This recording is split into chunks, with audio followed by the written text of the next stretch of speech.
Hi, my name is Carson Frank, and I'm doing my discussion on the Africana critical theory of contemporary society and the way in which this theory relates to all kinds of equality in our society. First off, we must understand what the Africana critical theory is. As you can see, it is a theory critical of domination and discrimination in classical and contemporary, continental and diasporan African life worlds and lived experiences. This practice answers key questions posed by major forces of discrimination like racism, sexism, capitalism, colonialism, etc., which all play a role in shaping our modern world today. This theory involves not only the critique of discrimination, but also the commitment to human liberation and constant social reformation altogether.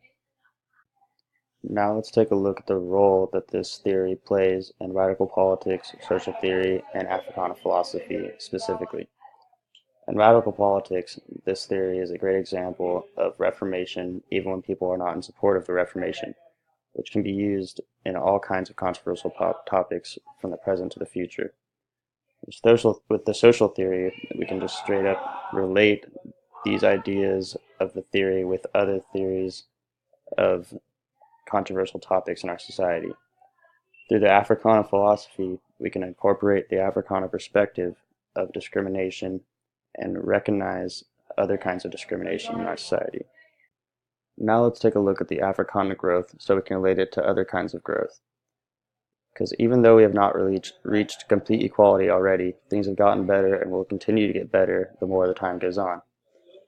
For example, in 1940, 60% of employed black women worked as domestic servants. Today, the number is down to 2.2%, while 60% hold white-collar jobs.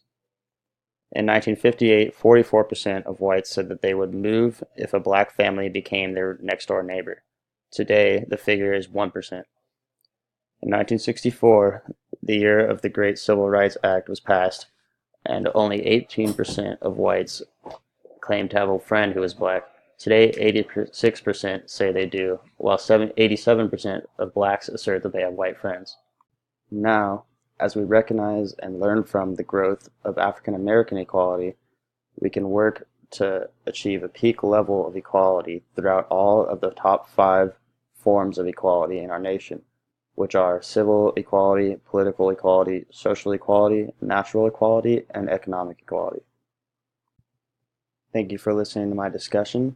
Hopefully one day African Americans will have complete and full equality along with every other kind of discrimination in our society, such as sexism, homosexuality, any kind.